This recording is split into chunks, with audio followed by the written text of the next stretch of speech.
35 ಲಕ್ಷದ 2 ಚೆಕ್ಗಳನ್ನ ಇವನೇ ಒಪ್ಕೊಂಡು ನಾನು ದುಡ್ಡು ಕೊಡ್ಬೇಕು ಅಂತ ಕೊಟ್ಟೋಗಿ ನಮ್ಗೆ DDPI ಮಧ್ಯಸ್ಥಿಕೆಯಲ್ಲಿ ಇದು ಸರಿ ಕ್ಲೋಸ್ ಆಗಿದೆಯೋ ಇನ್ನೂ ಓಪನ್ ಆಗಿದೆಯೋ ಅಂದ್ರೆ ಇವ್ರಿಗೆ ಹೋಗಿದೆಯೋ ಅಲ್ವೋ ಅದು ಕೇಳ್ತಾನೆ ಇಲ್ಲ. ಪೋಷಕರ ಪ್ರಾಬ್ಲಮ್ ಸಾಲ್ವ್ ಆಗಿದೆಯಾ ಇಲ್ವೋ ಅದನ್ನ ಕೇಳದೆ ಸೀದಾ ನೋಟಿಸ್ ಮಾತ್ರ ಕಳಿಸ್ಬಿಟ್ಟು ಬೇಗ ಕ್ಲೋಸ್ ಮಾಡ್ಕೊಳ್ಳಿ ಅಂದ್ರೆ ಏನರ್ಥ? DDPI ಅವರು ಹೊಸಬರೇ ಬಂದಿರ್ಬೋದು, ಹಳೇದೇನಾಗಿದೆ ಹಿಸ್ಟ್ರಿ ತೆಗಿಬೇಕಲ್ಲ ಅವರು. ಅವ್ರಿಗೆ ರಿಪೋರ್ಟ್ ಮಾಡ್ತಾರೆ, ಅವ್ರು ಇಲ್ಲ ಇದಾರ್ತಾನೆ ಅವರು. ಅವ್ರ PNO ಏನವರು ಇವರೇ ಎಲ್ಲ ಸರಿಯಾಗಿ ಇಟ್ಕೊಂಡಿದೀನಿ ಅಂತ ಹೇಳ್ತಾ ಇದ್ದಾರೆ. ಇವರು ಆಗಿದ್ರೆ ಇವರಿಗೆ ಏನು ಪೂರ್ವಾಪರ ವಿಚಾರಣೆ ಮಾಡದೆ ಸ್ಕೂಲನ್ನ ನೇರವಾಗಿ ಬಂದ್ ಮಾಡ್ತೀವಿ ಅಂತೇಳಿ ಬೆಳಗ್ಗೆಯಿಂದ 10 ಸಲ ಫೋನ್ ಮಾಡ್ತಾ ಇದೀವಿ, ಒಬ್ಬರು ಫೋನ್ ರೆಸ್ಪಾಂಡ್ ಮಾಡ್ತಾ ಇಲ್ಲ. ಹಾಗಾದ್ರೆ ಅಷ್ಟೊಂದು ಬಿಸಿನಾ? ಒಬ್ಬ ಗವರ್ನಮೆಂಟ್ ಸರ್ವೆಂಟ್ ಇವ್ರು ಏನೇ ಆಗಿರ್ಲಿ, ಕ್ಲಾಸ್ 1 ಆಗಿರ್ಲಿ, ಕ್ಲಾಸ್ 2 ಆಗಿರ್ಲಿ, ಹಾಗಾದ್ರೆ ಒಬ್ಬ ರೈತ ಅಥವಾ ಒಬ್ಬ ವಿದ್ಯಾರ್ಥಿಯ ಪೋಷಕರಿಗಿಂತ ಹೆಚ್ಚಾ? ಅಷ್ಟು ಆದ್ರೆ ನಾವೇನಾದ್ರೂ ಟಾರ್ಚರ್ ಮಾಡಿದ್ವಿ? ಮಾತಾಡಿರೋದು 1 ನಿಮಿಷ 2 ಸೆಕೆಂಡು, ಮಾತಾಡಿರೋದು 2 ನಿಮಿಷ. ನಮ್ಮ ಹತ್ರ ರೆಕಾರ್ಡ್ ಇದೆ ಏನ್ ಮಾತಾಡಿದೀವಿ ಅಂತೇಳಿ. ಏನಕ್ಕೆ ನೋಟಿಸ್ ಕೊಡ್ತಾ ಇದ್ದೀರಾ? ವೆಯ್ಟ್ ಮಾಡಿ, ಸ್ಕೂಲ್ ಆನ್ ಮಾಡಬೇಡಿ, ಪೋಷಕರಿಗೆ ನೋವಾಗುತ್ತೆ ಅಂತ ಹೇಳಿದೀವಿ ಅಷ್ಟೇ ನಾವು. ಅವರು ಆಯ್ತು ಇನ್ನು 5 ದಿವಸ ಟೈಮ್ ಕೊಡ್ತೀವಿ ಸಾಲ್ವ್ ಮಾಡ್ಕೊಳ್ಳಿ ಅಂತೇಳಿ ಇವತ್ತು ಮಧ್ಯಾಹ್ನ ಮತ್ತೆ ಕಳಿಸಿದಾರೆ ಅವ್ರ ಕಡೆಯಿಂದ ನೋಟಿಸ್ ಇಶ್ಯೂ ಮಾಡ್ಕೊಳ್ಳಿ, ನೀವು 3 ದಿವಸ ಸ್ಕೂಲ್ ಹೋಗಿ ಮಾಡ್ತೀನಿ ನಾವು ಅಂತೇಳಿ.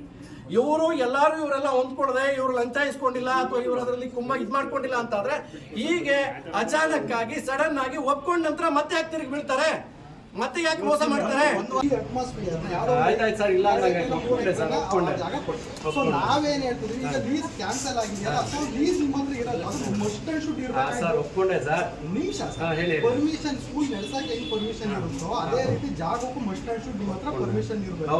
ಆ ಪರ್ಮಿಷನ್ ಇಲ್ವಲ್ಲ, ದಯಮಾಡ ಪರ್ಮಿಷನ್ ತಗೊಳ್ಳಿ, ನೀವು ಪರ್ಮಿಷನ್ ಇಲ್ದಲೆ ಶಾಲೆ ನಡೆಸಕ್ ಬರಲ್ಲ ಅಂತ ನಾವು ನೋಟಿಸ್ ಕೊಟ್ಟಿರೋದು. ಬೇರೆ ಇಲ್ವಾ? ಈಗ ಬೇರೆ ಇದ್ರೆ ಅದ್ರಲ್ಲೇ ಇದ್ರೆ ತಡೀರಿ. ಇವಾಗ ಸ್ಕೂಲ್ ಲೀಸ್ ಅಗ್ರಿಮೆಂಟ್ ಇಲ್ಲ.